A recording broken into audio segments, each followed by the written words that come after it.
nuyu aussi suñu mbokk internautes yëpp ñi nga xamante ni tey jii ñu ngi suivre à travers la plateforme YouTube. incha allah Birame Faye monsieur ñu ngi koy xaar alors Ayoba l'actualité reste dominée par ñaari faits démb la ñu installé la 15e législature El Hadj Malick Ndiaye moom moo nekk 13e président de l'Assemblée nationale donc mu nekk benn alternance boo xamante ne on avait l'habitude de voir des personnes yoo xamante ne wala des acteurs politiques yoo xam ne au moins ils sont dans la cinquantaine cette fois-ci ñu gis koo xamante il a moins de 50 ans nekk président de l'Assemblée nationale mu nekk lu bees tàkk donc la jeunesse mais aussi tey gis nañu publication des listes yi nga xamante ne ci plateforme ministère de la communication la ñu inscrire donc sur les 372 la ñu validé mu ki suscité waat beneen tollé benn raviment entre les nouvelles autorités et la presse de ba ñëwee ba léegi gis nañu benn genre guéguerre bu nekk seen diggante mais laataa ñu dugg ci mbirum presse beeg les nouvelles autorités ce qui s'est passé hier à l'Assemblée nationale alors Ayoba noté nañ fa beaucoup de choses se sont passées mais dama nga commencé ma bàyyi la nga def la lecture de la journée d'hier. Oui, d'abord pour la journée d'hier li ñu njëkk a seetlu ci suba si mooy le Premier ministre a déjà donné le ton bien avant ça d'ailleurs bi nga xamante ni le Conseil constitutionnel publié na les résultats officiels des dernières législatives li président def mooy wane ni dañoo bëgg accélérer li nga xamante ni mooy installation assemblée nationale bi mooy président dafa daal di jël ci saa si décret daal di convoquer première session ordinaire bi nga xamante ni mooy consacrer la nouvelle législature mu daal di koy convoquer le 2 décembre muy démb nag bi ñu gisee ñu convoquer député yi à 10 heures le premier ministre a donné le ton monsieur Ousmane Sonko wàcc foofu ci assemblée nationale 9 heures daal di déposer li nga xamante ni mooy démission yam ba pare daal ni mi ngi souhaiter un bon mandat aux députés qui ont été élus léegi nag diggante heure boobu ak 18 heures mu am benn couac bi ñu ko waxee mooy loo xamante ni vraiment kenn xaaru ko woon ci installation 15e législature bi muy un grand retard quand même parce que de 10 heures à 18 heures kenn xamul woon lan moo xew lan moo bloqué les travaux parce que le doyen d'âge ki nga xamante ni mooy àllkan moom moo waroon présider la séance d'ouverture te ba 18 heures kenn gisu ko woon mu ñëw toog fi nga xamante ni mooy perchoir bi pour diriger les travaux les spéculations sont allées bon train ñi waa opposition bi jiiñ ko ñi nga xamante ni ñooy waa Pastef ni ñoom ñoo bloqué les travaux parce que amuñu woon juboo ci kan moo war a doon président assemblée nationale waa Pastef tamit jiiñ ko ñi nga xamante ni ñooy waa opposition bi ni ci élection yi nga xamante ni moo war a concerner les 8 vice-présidents ñu ni ki nga xamante ni mooy groupe parlementaire Takku Wallu ki ñu waroon choisir nga xamante ni mooy doon 8e vice-président bi ñu ni dañ ko waxoon pour mu changer ko parce que Pastef dafa choisir 4 hommes et 3 femmes te Pastef comme moo am priorité au vu de l'article 14 ils ont la majorité du règlement intérieur ñoom ñoo am majorité ñoom ñoo am priorité pour choisir les 7 vice-premiers présidents ñoom ñu choisir 4 hommes et 3 femmes donc tey jii Takku Wallu waroon choisir une femme pour respecter un peu la loi sur la parité léegi nag Takku Wallu comme ñoom nee nañ Farba Ngom lañ choisir loolu ñun bañ koo changer léegi ñu nekk ci nu mu tuddati xëccoo boobu moo d'ailleurs continuer ba au-delà de 22 heures bi nga xamante ni installé nañ président bi sax ba pare bi nga xamante ni mooy El Malick Ndiaye te mu bett observateur yu bari yu mel ni man parce que man peut-être Ayib Daffé laa doon xaar wala une autre personne. Effectivement ci choix El Malick Ndiaye boobu sax lay ñëw alors yaa ngi wax ne dala bett yow kese mais am nañu ñu ko doon avancé même su fekkee ne turu Ayib Daffé moo doon gën a fës mais El Malick Ndiaye aussi ñu bari ñu ngi ko doon wax tamit dañuy naan mais pourquoi le choix pour yow lan moo nekkoon moo def la différence qu'est-ce qui a été déterminant ba ñu choix bi finalement ñu porté que ci El Malick Ndiaye plutôt que Ayib Daffé. D'abord c'est nu mu tuddati le parcours et peut-être responsabilité mi nga xamante ni nit ki am na ko au sein de la formation politique de Pastef El Malick Ndiaye c'est nu mu tuddati peut-être la 3e personnalité de Pastef soo génnee le président Ousmane Sonko génnee peut-être Bassirou Diomaye Faye à l'époque génnee tey jii nga xamante ni mooy Birame Souleye Diop Bassirou Diomaye Faye il ne fait plus partie nu mu tuddati des membres du bureau du parti parce que démissionné na ginnaaw bi ñu ko falee président boo dénee donc Ousmane Sonko dindi Birame Souleye Diop peut-être tey jii ki nga xamante ni mooy El Malick Ndiaye moo xam ni moo porté la communication de Pastef mooy doon koo xamante ni tey jii c'est la personnalité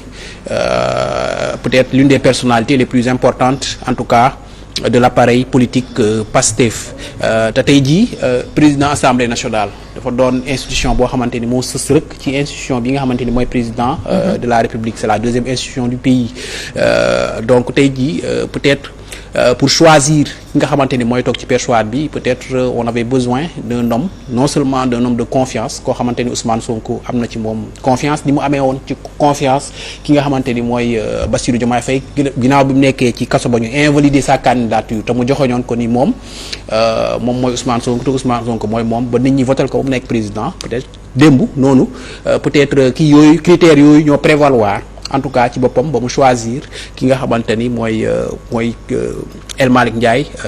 pour porter son choix sur lui pour mu dem jiite li nga xamante ni mooy perchoir. Mais Ayoba, on avait l'habitude de voir des présidents de l'Assemblée d'âge mûr yu frôler pour au-delà de la cinquantaine. Avec El Malick, il est né en 83. Est-ce que c'est pas un pari risqué sur le plan de l'expérience ak sagesse mu ñuy soxla ci président daal beeg lépp. Comme démb li ma ko waxee loolu mooy première rupture bi nga xamante ni peut-être constaté nañ ko ci li nga xamante ni mooy 15e législature bi mooy tey jii peut-être bu ñu choisiroon benn Ayib Daffé dinañ ni peut-être y a toujours une continuité parce que peut-être président yi nga xamante ni ñoom la ñu doon am au perchoir ils avaient au moins la cinquantaine tey jii Pastef bi mu ñëwee ginnaaw bi ñu amee un président relativement jeune muy Bassirou Diomaye Faye nga xam ni 44 ans la am démb ñu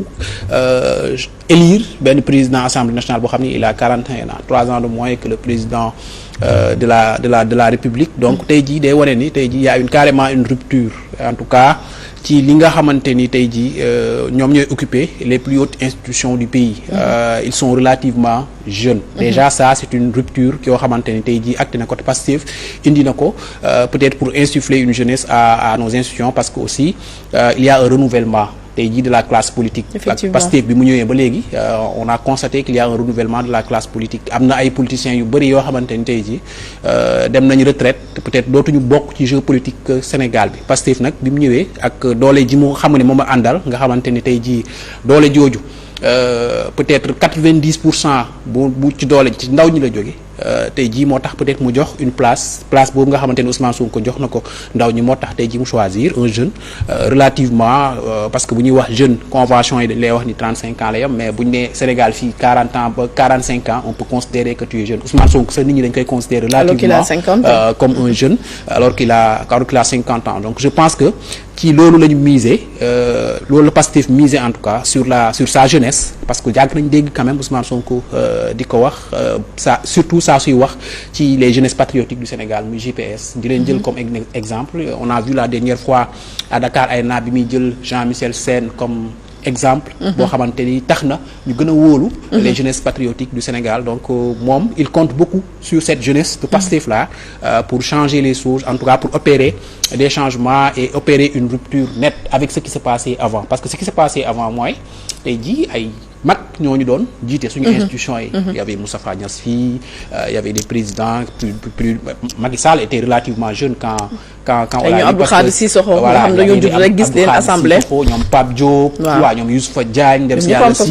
donc voilà ñooñu ñëpp tey jii ils avaient un certain âge bi ñuy ñëw ci perchoir bi tey jii nag c'est la première fois ñu gis un homme de 41 ans ñëw war a jiite li nga xamante ni mooy police su assemblée bi c'est pas quelque chose boo xamante ni c'est aisé boo xamee tey jii assemblée bi ni mu juddoo d'abord contexte bi mu ñëwee ak fan la ñu jëm boo ko xamee di nga xam ne tey jii peut-être soxla na une certaine fougue ak une certaine jeunesse boo xamante ni tey jii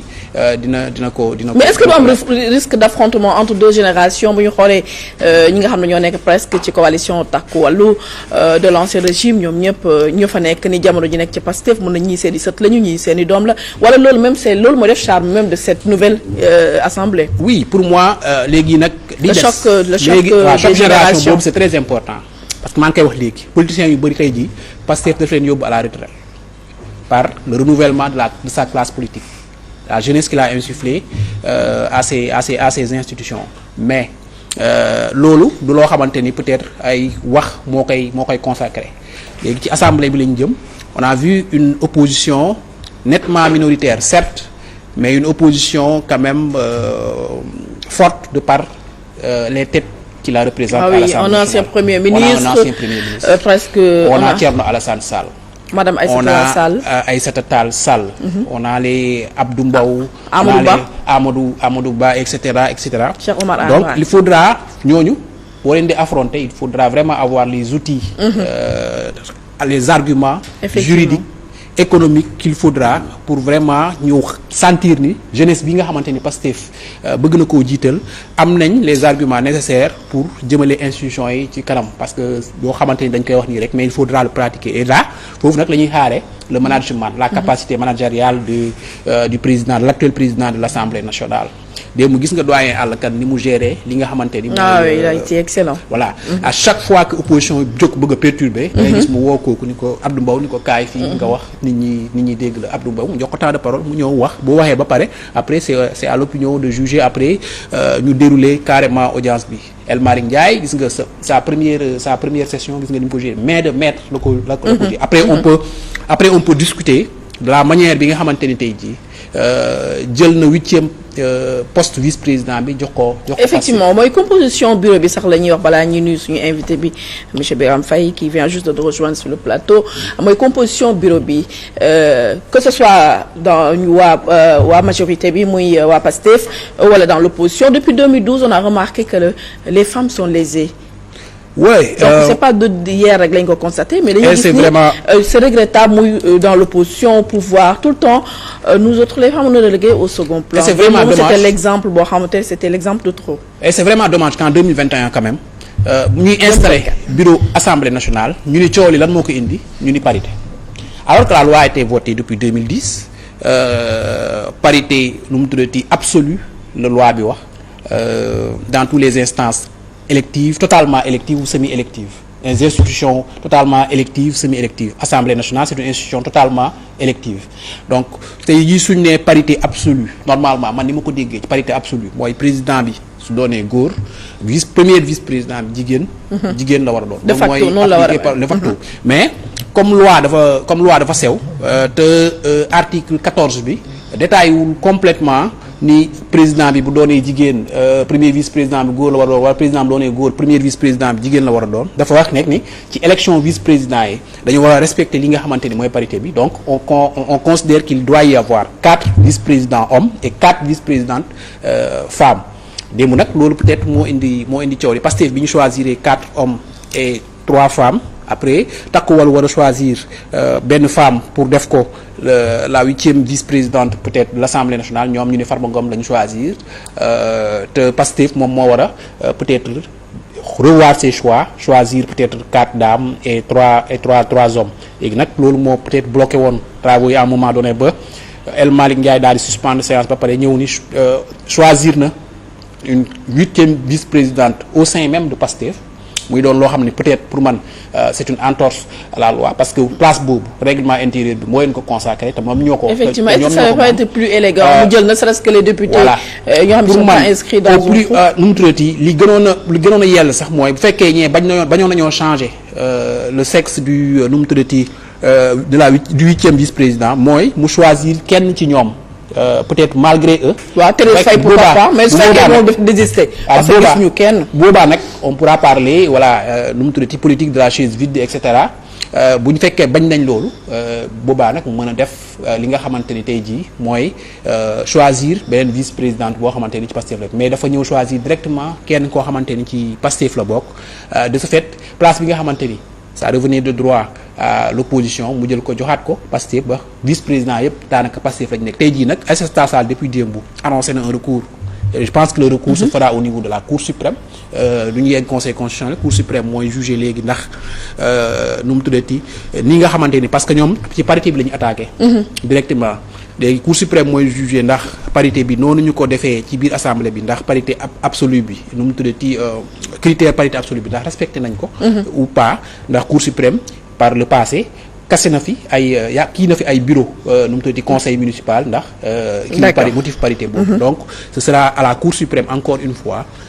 de juger si le critère de la parité a été respecté dans les élections des vice-présidents. D'accord. Alors di nuyu bu baax a baax monsieur Birame Faye di fàttali vous êtes journaliste communicant chercheur yow yaa suñu invité du jour di la nuyu